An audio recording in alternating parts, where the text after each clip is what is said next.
चलिए बच्चों ध्यान दीजिए, पिछले वीडियो को और आगे बढ़ाते हुए फ्यूचर पॉइंट कोचिंग में एक बार फिर से आप लोगों के लिए 2021 822 एचजे का जो मॉडल पेपर, जो आपका पिछले सत्र पेपर हुआ था, मॉडल पेपर नहीं था, पिछले सत्र का पेपर है, उसमें जो है कार्य चलता हुआ आपका ये अगला क्वेश्चन फिर से लिया गया है। कल जो करवाया गया था वो पूरा क्वेश्चन नहीं था, तो आज उसको जो है दूसरे पार्ट में बनाकर डाला जा रहा है। ध्यान दीजिए, अभाज्य गुणनखंड विधि द्वारा 96 और 404 का म स ज्ञात कीजिए। यहाँ पे हमको जो बताना है वह किसके द्वारा बताना है? अभाज्य गुणनखंड विधि द्वारा। तो कुल मिलाकर के हम यहाँ पर हल लिखेंगे, हल लिखने के बाद 96 का गुणनखंड कर देंगे और 404 का गुणनखंड कर देंगे। ध्यान दीजिए, जिनको ऐसे गुणनखंड करने आता है 2 से, तो 2 से भाग दे देंगे तो 96 में कितना हो जाएगा? 48 हो जाएगा। फिर 48 में भाग कर देंगे तो कितना हो जाएगा? 2 दूनी 24 दूना 48 हो जाएगा। फिर 2 से तो 12 आ जाएगा, फिर 2 से कर लेंगे तो 6 आ जाएगा, फिर 2 से कर लेंगे तो 3 आ जाएगा। कुल मिलाकर के इस तरीके से ध्यान दीजिए, 2 दूनी 4, 4 दूनी 8, 8 दूनी 16, 16 दूना 32,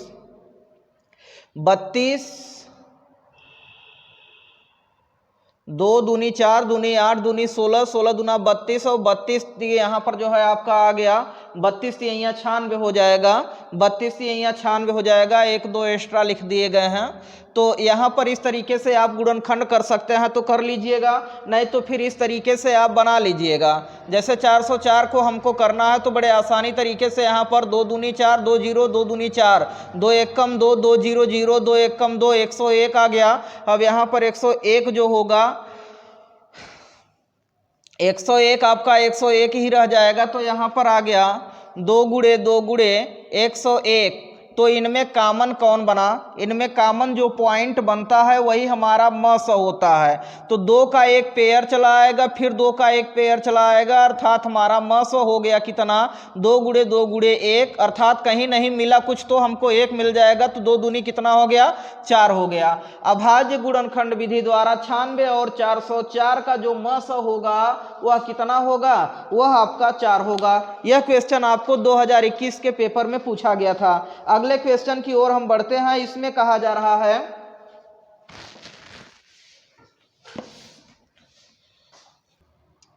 चलिए ध्यान दीजिए, आपका अगला जो क्वेश्चन है लिया गया है, एक लंबवृत्तीय शंकु के आधार का व्यास 21 सेमी है। ध्यान दीजिए, शंकु के आधार का जो व्यास है 21 सेमी तथा उसकी जो तिर्यक ऊंचाई है वो 13.5 सेमी है। इसका संपूर्ण पृष्ठ ज्ञात कीजिए। हमको यहाँ पर जो पूछा जा रहा है वो लंबवृत्तीय शंकु का जो है संपूर्ण पृष्ठ पूछा जा रहा है। तो आपको ये फार्मूला जो है पिछले वीडियो में बताया जा चुका है कि संपूर्ण पृष्ठ जो होता है पाई आर कोष्ठक में L + R होता है। तो ध्यान दीजिए, यहाँ पे एक लंबवृत्तीय शंकु है। लंबवृत्तीय शंकु का फिगर देखना चाहते हैं तो देख लीजिए, ये लंबवृत्तीय शंकु का फिगर है इस टाइप से यहाँ पे। तो यहाँ पर दिया गया है आपको जो इसका ये पूरा व्यास है, ये व्यास है कितना दिया है आपको? 21 सेमी दिया है। और इसका जो है तिर्यक ऊंचाई, ये वाला जो ऊंचाई है, तिर्यक ऊंचाई, ये कितना दिया गया है आपको? 13.5 सेमी दिया गया है। 13.5 सेमी आपको तिर्यक ऊंचाई दिया गया है। इसका संपूर्ण पृष्ठ पूछा जा रहा है। तो तिर्यक ऊंचाई को ही हम L से डिनोट करते हैं और ये व्यास है, व्यास जो होता है त्रिज्या का दुगुना होता है। तो यहाँ पर R बराबर D/2 आ जाएगा, मतलब 21/2 सेमी हो जाएगा। क्या? इस शंकु का त्रिज्या हो जाएगा। अब यहाँ पे हमको संपूर्ण पूछा गया है, तो चलिए संपूर्ण इसका पृष्ठ बताने के लिए हमको L की जरूरत होती है। तो सर्वप्रथम हम यहाँ पे L निकाल लेते हैं। तो हल लिख लेते हैं। हल में दिया है आपके पास क्या क्या दिया गया है? D बराबर 21 सेमी, तो R बराबर D/2 बराबर 21/2 सेमी हो जाएगा। फिर यहाँ पर ऊंचाई, तिर्यक ऊंचाई दिया गया है, यानी L का मान 13.5 सेमी दिया गया है। अब आपको किसकी जरूरत है? H की जरूरत है। सॉरी, यहाँ पे संपूर्ण पृष्ठ पूछा जा रहा है। तो संपूर्ण पृष्ठ का जो है, शंकु का जो संपूर्ण पृष्ठ होगा, शंकु का संपूर्ण पृष्ठ वो होता है आपका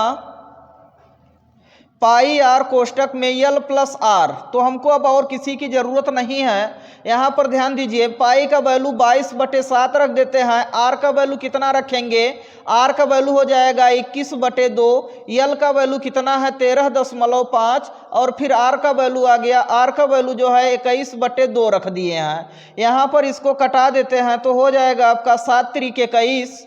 यहाँ पर हो जाएगा 22×3=66/2 हो जाएगा। और इसको भी सॉल्व कर लेते हैं।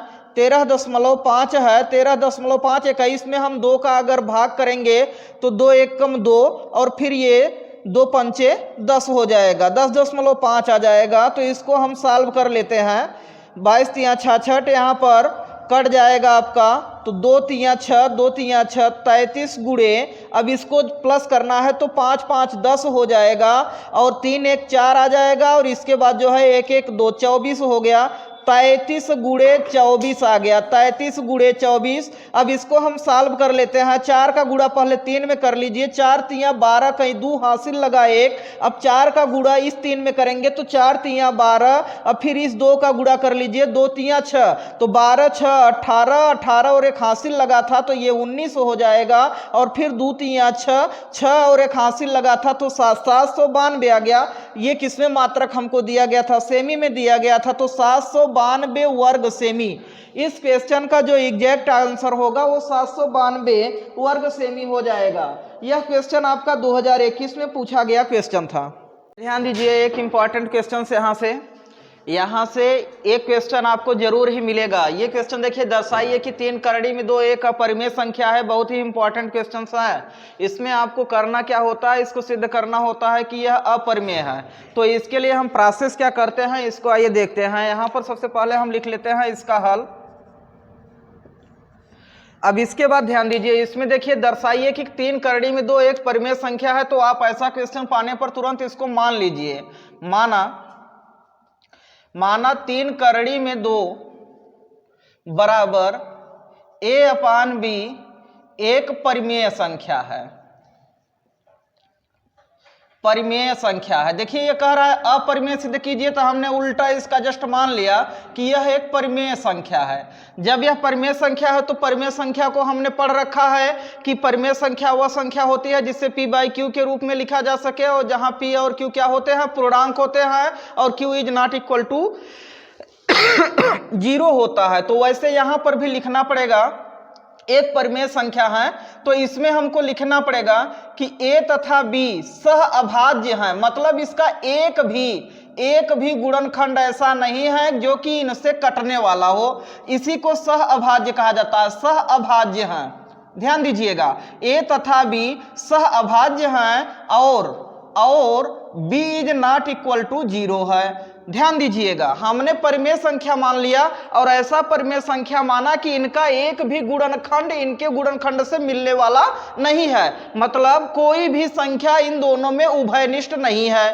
कोई भी जो भाज्य संख्या हो जो इनको काटने वाला हो, इनमें उभयनिष्ठ नहीं है। इसी को कहा जाता है सहअभाज्य। हमने सहअभाज्य मान लिया। अब इसको देखिए, अब इसको हम करते क्या है, 3 करड़ी में 2 बराबर a/b है। अब इसको जो है b का भाग है तो इधर जाएगा तो मल्टीपल हो जाएगा, तो a बराबर 3 करड़ी में 2 b आ जाएगा। अब यहां पर हम इसको मान लेते हैं कि ये हमारा समीकरण 1 है। समीकरण 1 के दोनों पक्षों का वर्ग कर दीजिए।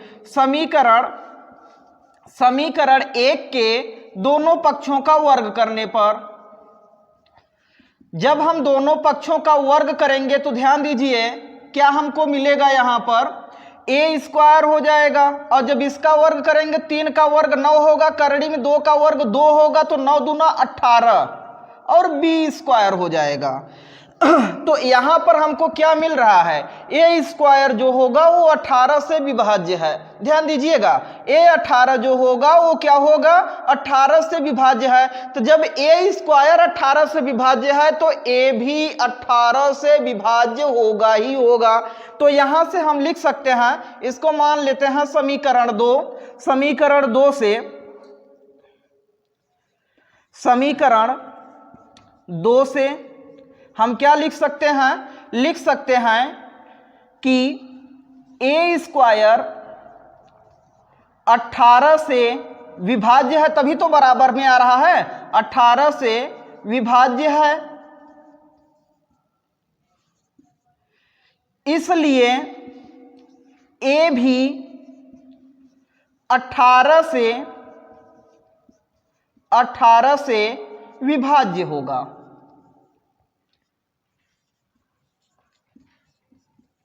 अब ध्यान दीजिए, जब हम इतना ले लेते हैं तो हमको यहां पर जो वैल्यू प्राप्त होता है, ए भी जो है 18 से विभाज्य होता है, तो यहां पर हम कोई और फैक्टर पकड़ लेते हैं। जैसे मान लीजिए यहां पर हमने ले लिया कि ए बराबर, यहां पर पुनः मान लेते हैं ए बराबर 18c, ए बराबर 18c कोई ऐसा जो है पद ले लिया जो कि ये सी हमारा क्या है, एक अचर पद है, ये एक अचर पद है, सी अचर पद है। तो ध्यान दीजिए ऐसे कंडीशंस में क्या होता है, ये हमने पुनः मान लिया कि ए जो हमारा आ रहा है वो 18c के बराबर आ रहा है।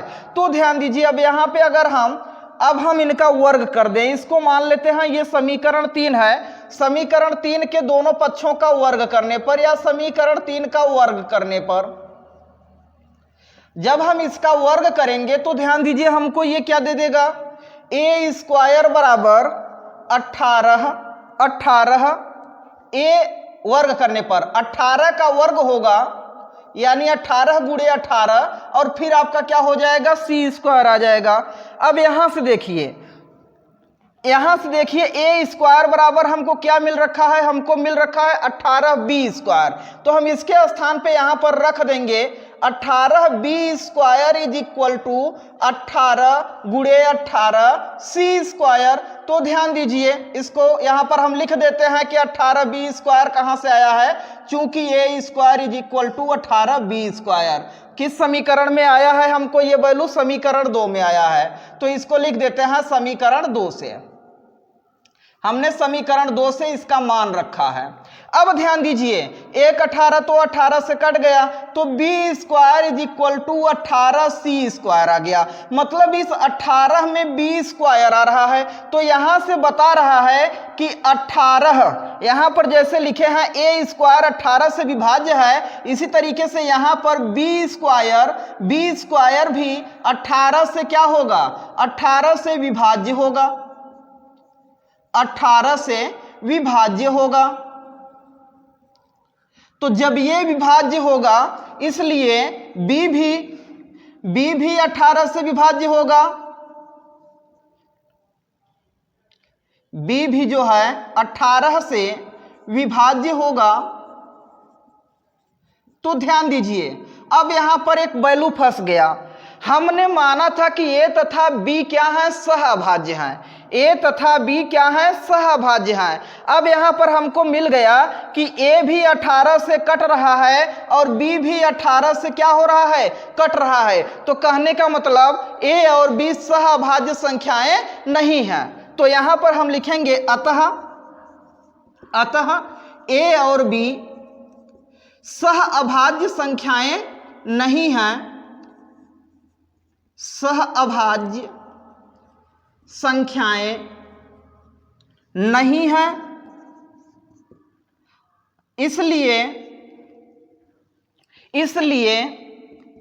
हमारा मानना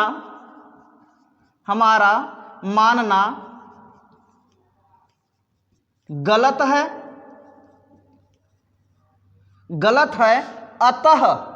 अतः हमने क्या माना था भैया, हमने माना था कि करड़ी में 3/2 एक परिमेय संख्या है। जब ये सहअभाज्य हो गया तो हमारा मानना गलत हो गया। तो हमने क्या माना था कि यह एक परिमेय संख्या है, अर्थात यह परिमेय संख्या नहीं एक अपरिमेय संख्या है। अतः 3/2 एक अपरिमेय संख्या है।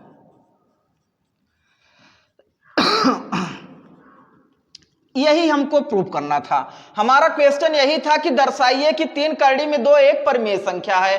तो 3/2 जब एक परिमेय संख्या है तो यहां पर हमने विरोधाभास का मेथड अपना लिया। इसने कहा कि सिद्ध करिए यह अपरिमेय है, तो हमने इसके जस्ट विपरीत मान लिया कि नहीं ये क्या है, परिमेय है।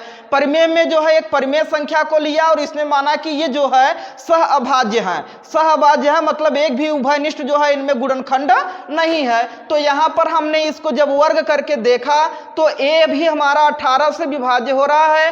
फिर उसी प्रकार से एक कांस्टेंट टर्म c को लेकर के हमने यहां पर कार्य किया तो देखा कि b भी हमारा 18 से विभाज्य है, अर्थात a और b में कम से कम एक गुणनखंड ऐसा है जो कि दोनों में उभयनिष्ठ है, अर्थात हमारा मानना क्या हुआ, गलत हुआ। अतः 3 करड़ी में 2 एक अपरिमेय संख्या है।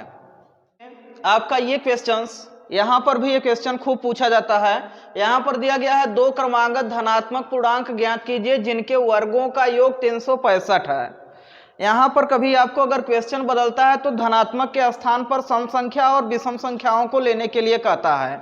जब सम संख्याओं और विषम संख्याओं को लेने के लिए कहे तो उस समय श्रेणी आपको मानना चाहिए 2x 2x plus 2 2x plus 4। ध्यान दीजिएगा ये किसके लिए माना जाएगा, ये सम संख्याओं के लिए माना जाएगा, ये सम संख्याओं के लिए माना जाएगा।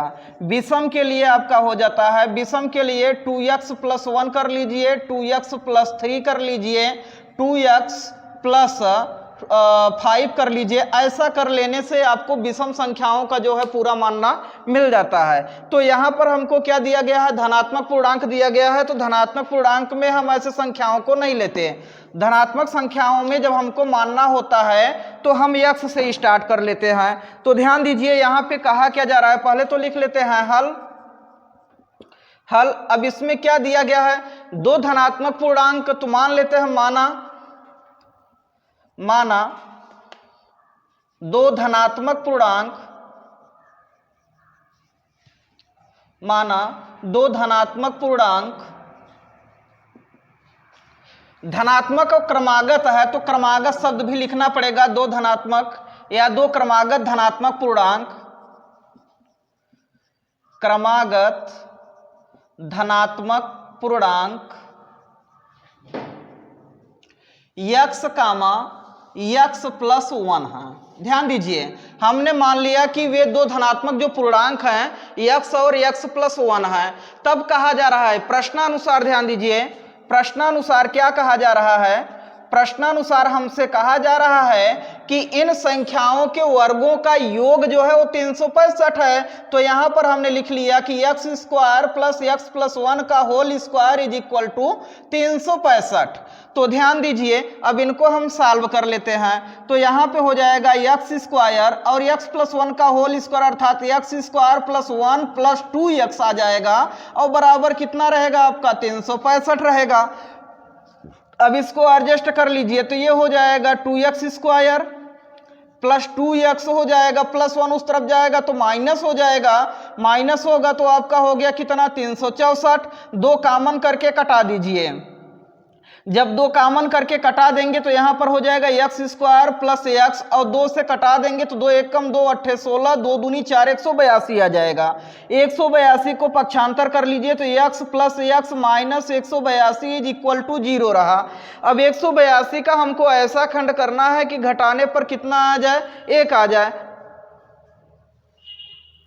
चलिए ध्यान दीजिए x square plus x minus 182 is equal to 0 आ गया है। तो 182 का अगर हम फैक्टराइजेशन यहाँ पर कर देते हैं, 2 9 18, 2 1 कम 2। अब ध्यान दीजिए ये कितने से कटेगा, ये 7 से कट जाएगा, 7 1 का 7, 7 2 9, 7 3 21, 13 से 91, फिर 13 से ये 13 कट गया। तो यहाँ पर ध्यान दीजिए घटाने पर 1 आना चाहिए। तो 7 दूना 14, 14 का 13 में गुणा करेंगे तो 182 हो जाएगा।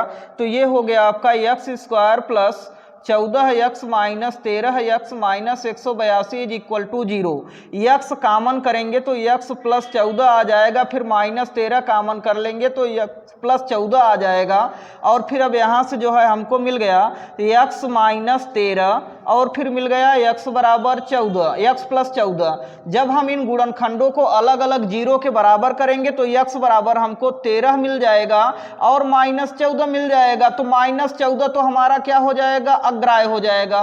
क्यों अग्राह्य हो जाएगा, क्योंकि प्रश्न कर रहा है क्रमांगत है और धनात्मक पूर्णांक है। तो ध्यान दीजिए x बराबर 13 यह मान उठा करके हम यहाँ पर रख देते हैं। यह मान जब उठा करके यहाँ पर रखेंगे तो यहाँ पर हमको जो है ये मिल जाएंगे। अतः अतः वे पूर्णांक, दिख रहा है, अतः वे पूर्णांक 13 में एक जोड़ देंगे तो कितना हो जाएगा, 14 है। तो ध्यान दीजिए ये आपका 4 नंबर का क्वेश्चन था, बहुत ही अच्छा पूछा गया था। 2 क्रमागत धनात्मक पूर्णांक ज्ञात कीजिए जिनके वर्गों का योग 365 हो। तो इसके लिए हमने मान लिया कि धनात्मक पूर्णांक x प्लस 1 हो, ठीक है, x प्लस 1 मान करके फिर इसके बाद जो है हमने इसका जो है प्रश्नानुसार जैसे कहा था उस तरीके से सॉल्व किया तो हमको x का मान मिल गया 13 व 14। दीजिए यह क्वेश्चन, ऐसा क्वेश्चन जो है कई बार पूछा गया है। 2 अंकों की एक संख्या एवं उसके अंकों को उलटने पर बनी संख्या, ध्यान दीजिए 2 अंकों की एक संख्या एवं उसके अंकों को उलटने पर बनी संख्या का योग 66 है। यदि संख्या के अंकों का अंतर 2 हो तो संख्या ज्ञात कीजिए, संख्या के अंकों का अंतर 2 हो तो वह संख्या ज्ञात कीजिए। ऐसा क्वेश्चन कई बार परीक्षा में आया है और इस बार भी आने की बहुत ही चांसेस हैं इसके। तो इस क्वेश्चन को बहुत ही ध्यान से पढ़िए। ध्यान दीजिए इसमें कहा क्या जा रहा है, 2 अंकों की संख्या है तो 2 अंकों वाली संख्या है तो उसमें इकाई होगा और दहाई होगा। तो मान लेते हैं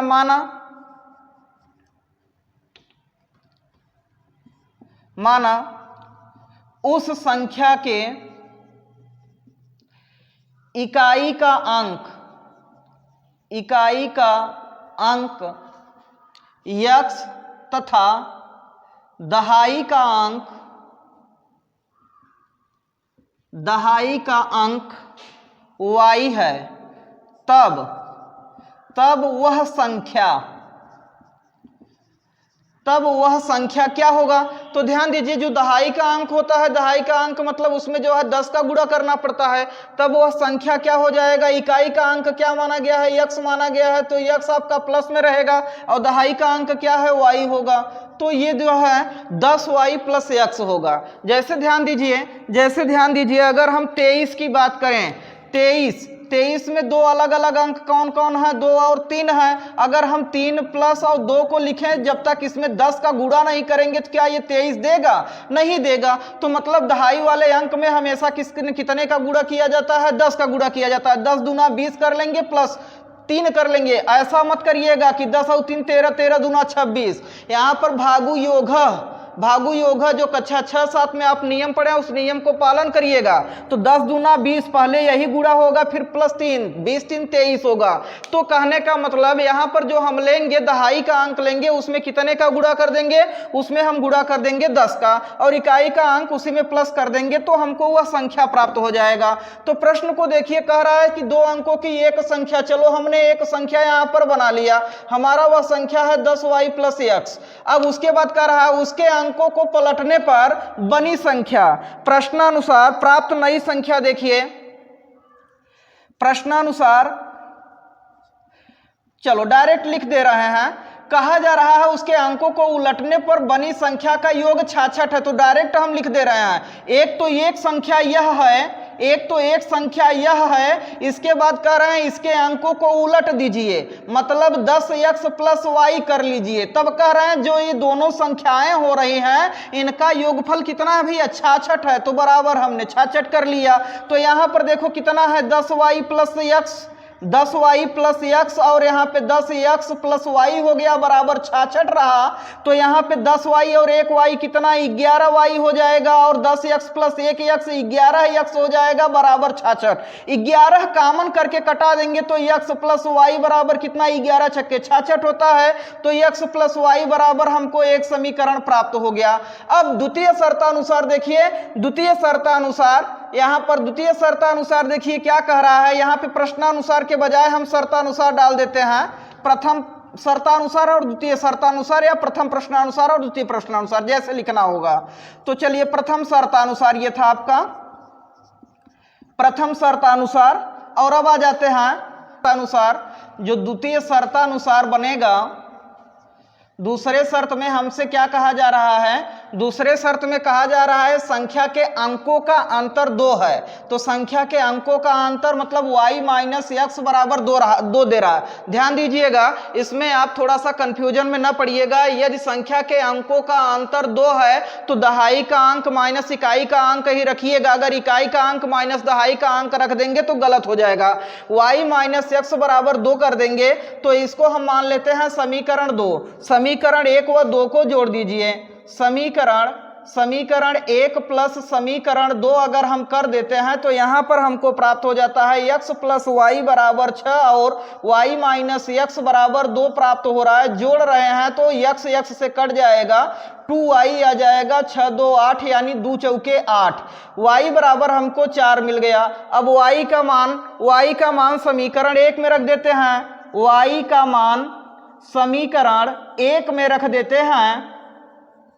समीकरण 1 में रखने पर तो चलिए समीकरण 1 में y का मान 4 रखेंगे तो ये पक्षांतर हो जाएगा। पक्षांतर होकर के हमको कितना दे देगा, x बराबर 2 दे देगा। अतः वह संख्या क्या होगा, अतः वह संख्या क्या होगा, आइए देखते हैं। तो वह संख्या यहाँ पर क्या दिया गया था, 10y प्लस x है, तो 10 गुणे y का मान कितना मिला है, 4 मिला है, प्लस x का मान कितना मिला है, 2। तो 10 चौके 40, 40 और 2 कितना हो गया, 42 हो गया। वह संख्या 42 हो गया। आइए अब इसके उत्तर की हम जांच कर लेते हैं। इसने कहा है कि संख्या हमको कितना मिल गया, 42 मिल गया। ये आपको परीक्षा में करने की आवश्यकता नहीं है, संतुष्टि के लिए यहाँ पर देखा जा रहा है। हमको जो है यहाँ पे संख्या जो है मिला, वो कितना मिला है, 42। कह रहा है अंकों को उलट दीजिए, तो अंकों को उल्टेंगे तो 42 से क्या बन जाएगा, 24 बन जाएगा। कह रहा है उसका योग 66 है, तो जोड़ लीजिए, क्या 66 आ रहा है, तो 2 और 4 करेंगे 6 आ जाएगा, 4 2 करेंगे 6। कहने का मतलब हमारा ये आंसर जो है वो सही आंसर है बिल्कुल। और दूसरे से भी देखना चाहें तो संख्या के अंकों का अंतर कितना है, 2 है, तो यहाँ पर 4 में से 2 घटाएंगे तो कितना आ जाएगा, 2 आ जाएगा। मतलब दोनों शर्त जो है यहाँ पर लागू होते हैं। ये बहुत ही इंपॉर्टेंट क्वेश्चन है आपके लिए।